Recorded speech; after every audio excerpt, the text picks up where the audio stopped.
Hey guys, as you've probably seen, the Tirana fired up about 3 or 4 days ago. It's been down at Rotor Motion for the last 10 days. Getting a masterful wiring job done by Michael Buckley down there, and we had no doubt that we'd get a beautiful job done. Every single wire is labelled to make it idiot proof for us. We actually bought a Haltech generic ignition loom, which made that side of it really easy to get going. But yeah, every little sensor is shrink wrapped, labelled. We've got a lot of additional stuff, turbo speed sensor, front wheel speed sensor that may be added at a later date. We've also got ride height sensor and wastegate position sensor. That's something we may log in the future. So while the car's getting wired, we've added a lot of these, a lot of this stuff. So at a later date, if we decide to put that on the car to get more information, it's already wired into the loom and it's just ready to go. So Mick thinks of all this cool stuff that we might want to do later on, and we're just like, yeah, do it. So that was pretty killer to get all that done. And after that, we stuck the thing on the dyno. We had no intention of running the thing up to get a glory run of 2,000 or whatever horsepower. We really just wanted to get the mixtures right, and we started off on the gate pressure, made about 950 horsepower. And like, I'm not really a big fan of the dynos. I've not really had much to do with it, but we added 3 pounds and it made 1,100 horsepower. Added another 3 pounds, it made 1,200.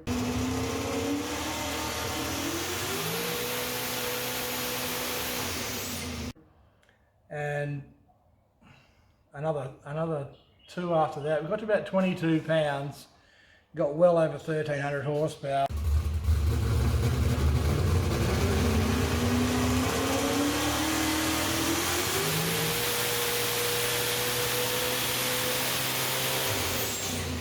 And for the young blokes driving the car, that are going to be driving the car, we thought, wow, you know, with their little Chihuahua nuts, that might be more than plenty enough horsepower for the licensing runs. If we had a crack 1,500, we wanted to get me in the car, and I know for a fact I can get in the car, but we need the jaws of life to get me out. So that's not an option. We've got aluminium rods in this motor, so we don't want to burn up like 20 passes on the dyno to get that glory run. I mean, it'd be cool, and props to all the people that do it. But you'll see in the video there that the thing's nearly lifting the front wheels off the ground and screaming its head off. That 1,300 horsepower was at 6,000 RPM, at 20 degrees timing. The plugs are actually dripping wet.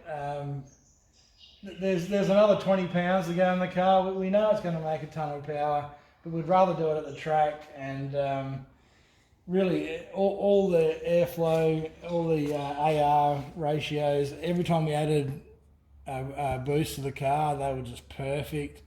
And Mick's more than happy to send it to the track now. So instead of burning up a $2,000 set of rods, it just sounds killer, and we just know it's going to make the suds, and just really happy with how everything's going. So it made 120 pounds of oil pressure. We may need to drop that down a little bit because it's pushing a little bit past the turbo, but it's fully adjustable pump and everything on the car. The oil pressure was killer. Fuel pressure was really good. The only thing we had a little issue with was that we supplied a second-hand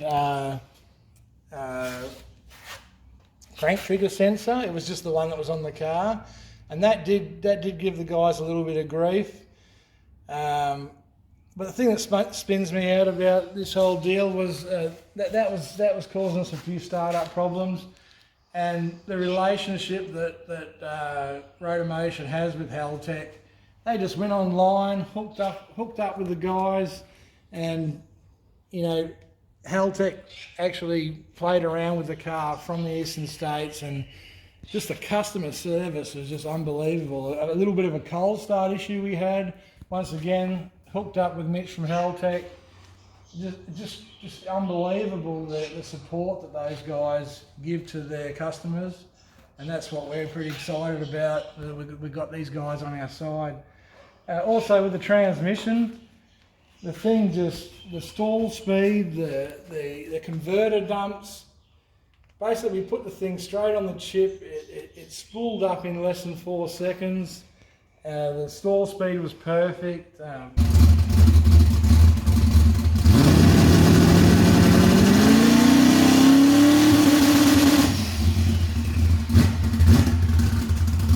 It's just having guys like All Fast Torque Converters and Haltech.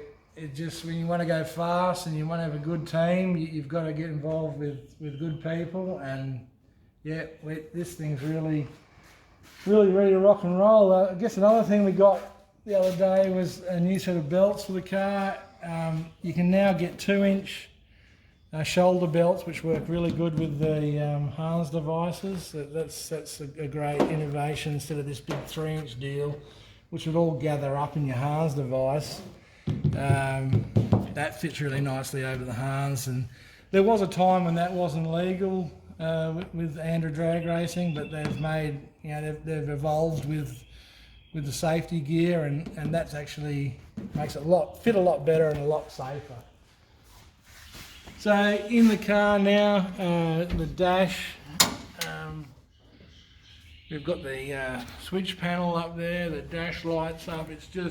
It's real F1 type stuff, and nice little touches like Haltech was able to get our McClure Motorsport logo and insert it into the dash. All the parameters are up there, or you can alter those to whatever you want. But real cool looking dash. Change it to green to suit you can change it to whatever colour you like, but it's just a real nice readout. The shift lights come up like an F1 car for the gear changes. And same with the switch panel up there. It's all touch button, no toggle switches. The thermo fan, the fan for the transmission cooler. You can manually turn that on for when you're cooling down the pits. But it's all wired to actually come on at over 2,000 RPM. So when the heat starts to build in the transmission, that automatically comes on. The driver doesn't have to do any of that. All the converter dumps and everything, they are all done through the Haltech. It's the driver just gets in, flicks the button, starts the car, and everything's programmed in through the ECU. The other thing, which I guess is the crowning jewel of the car, is the horn that we've fitted. And you may think that's a bit of a stupid thing, but we are going to push the car from the rear, and when you're pushing through the crowds and stuff, it's good to have a little horn so you don't be running people over. But I mean, I thought that was the crowning jewel, but there was one other little thing we've added, which is the interior light, and well, that's full street car, isn't it? I think we'll be able to run the street classes with that thing. But once again, that is a practical thing to have when you're strapping in late at night. It's great to have a bit of light there, get yourself strapped in, get all your belts done up. So, little cool addition. Once again, Rotor Motion Engineering, anything we asked of them, they banged it in there, and I think it'll just make things nicer for when we're getting ready to run.